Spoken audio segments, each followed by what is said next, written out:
안녕하십니까. 반갑습니다. 6월 1일 목요일 10분 말씀 되겠습니다. 성경 말씀은 요한복음 4장 3절에서 9절까지를 읽어드립니다. 유대를 떠나서 다시 갈릴리로 가실새 사마리아를 통과하여야 하겠는지라. 사마리아에 있는 수가라 하는 동네에 이르시니 야곱이 그 아들 요셉에게 준 땅이 가깝고 거기 또 야곱의 우물이 있더라. 예수께서 길 가시다가 피곤하여 우물 곁에 그대로 앉으시니 때가 6시쯤 되었더라. 사마리아 여자 한 사람이 물을 기르러 왔음에 예수께서 물을 좀 달라 하시니 이는 제자들이 먹을 것을 사러 동네에 들어갔음이러라. 사마리아 여자가 이르되 당신은 유대인으로서 어찌하여 사마리아 여자인 나에게 물을 달라 하나이까 하니 이는 유대인이 사마리아인과 상종하지 아니함이라. 아멘. 예수님께서 유다를 떠나서 갈릴리로 가셨다고 했습니다. 북쪽 갈릴리로 가시는 여정에 있어서 사마리아를 통과하게 됩니다.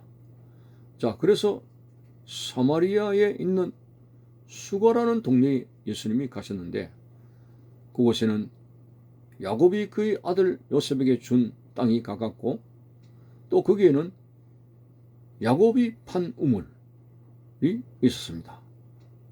그래서 거기에는 사마리아 사람들이 그 우물물을 기르러 오게 되었습니다. 자, 예수님께서 가시다가 피곤을 느꼈었고 우물 곁에 그대로 앉았습니다. 때가 6시쯤 되더라 하고 있습니다. 우물 곁에 계시지만은 물 풀 수 있는 뜨르박도 없고 누군가가 오기를 기대하는 마음이 되신 것 같습니다. 자, 그럴 때에 사마리아 여자 한 사람이 물을 기르러 왔을 때에 예수께서 물을 좀 달라고 하셨습니다. 제자들은 그때 먹을 것을 사기 위해서 동네로 내려갔고요. 그 사마리아 여자가 이상하게 생각합니다. 당신은 내가 보니까 유대인인데 어찌하여 사마리아 여자인 나에게 물을 달라 합니까?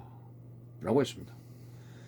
당시의 유대인과 사마리아인은 상종도 하지 않습니다. 우리가 이것을 역사적으로 살펴보게 되면은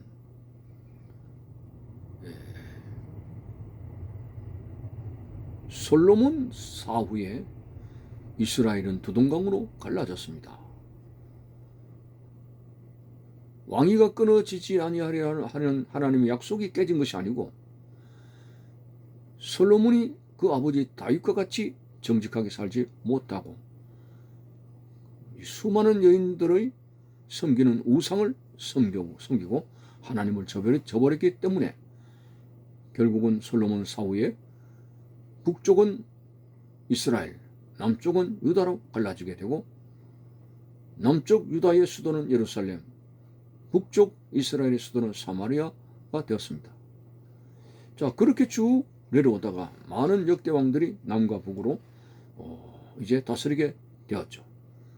근데 그 두 나라가 하나님 앞에 진노를 격발시키고 우상 숭배를 하고 결국 그 나라들은 망하게 되었습니다.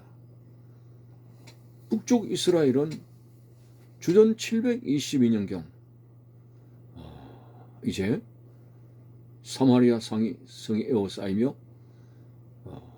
아수르에 의해 가지고 망하게 되고 아수르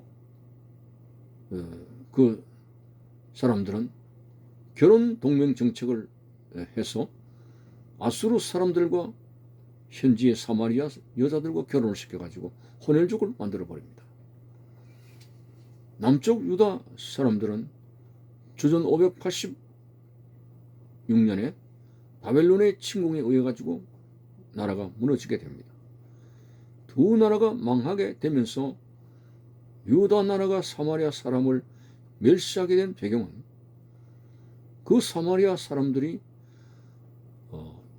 괴로 여기는 이방인들과 결혼해가지고 순수한 유대인의 혈통, 이스라엘의 혈통을 저버렸고, 한마디로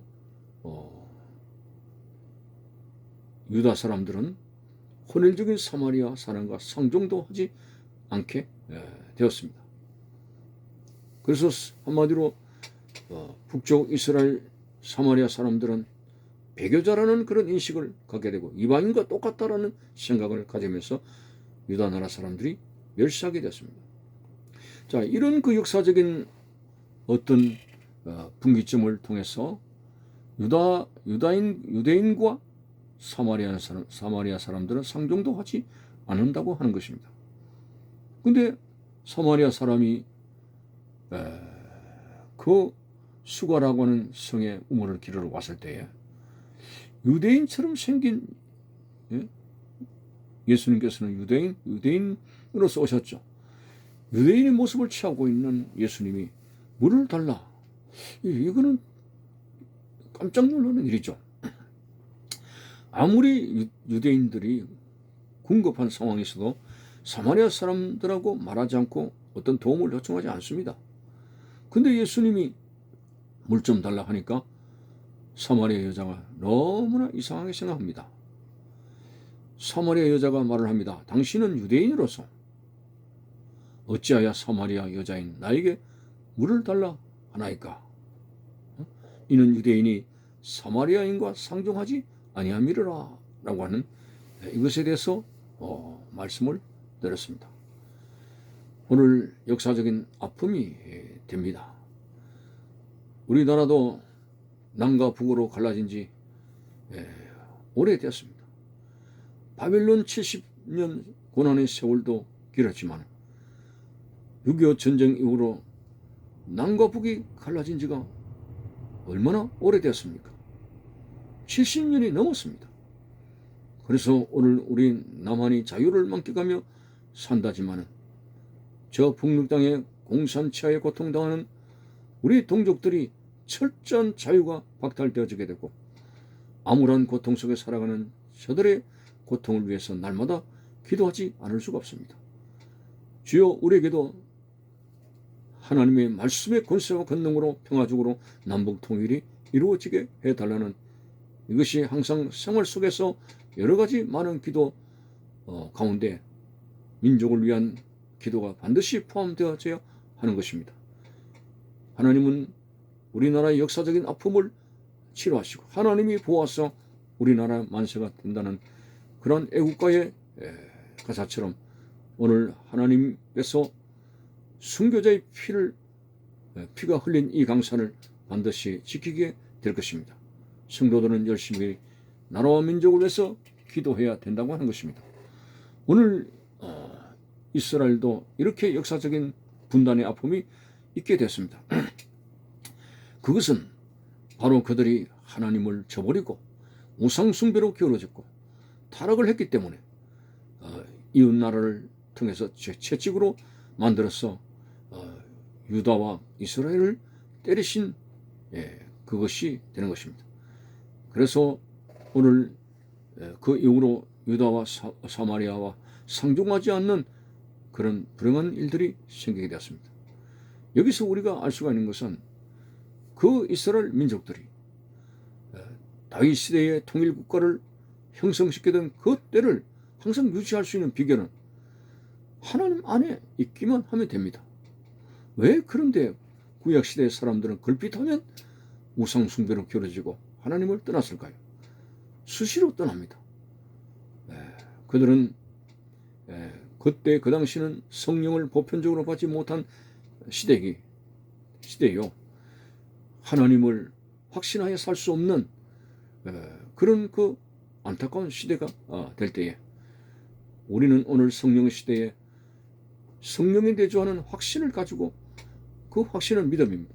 이게 하나님 주시는 고귀한 믿음을 가지고 하나님을 느끼며 살 수 있지만은 구약 시대는 전체적으로 성령 받는 시대가 아니기 때문에 보이는 그 지도자 모세나 선지자나 이런 사람들이 던져주는 말씀이 아니면 그들은 곱상 그들의 신앙이 식어지게 되고 하나님을 떠나게 되는 연약한 그 시대에 살고 있었습니다. 그래서 오늘 이 남과 북쪽 이스라엘, 남쪽 유다가 갈라지게 되는 그런 일이 나타나게 됐습니다. 이 말씀의 결론은 우리는 그리스도 안에 있는 자가 되자. 가지가 나무에 붙어 있듯이 그래야 열매를 맺는 것처럼 철저하게 그리스도 안에서 살아가는, 하나님의 말씀 안에서 살아가는 그런 생활이 될 때 어느 날에도 들어가도 복을 받고 나가도 복을 받는 그 복의 역사가 그리스도 안에서 나타날 줄로 믿는 것입니다. 감사합니다.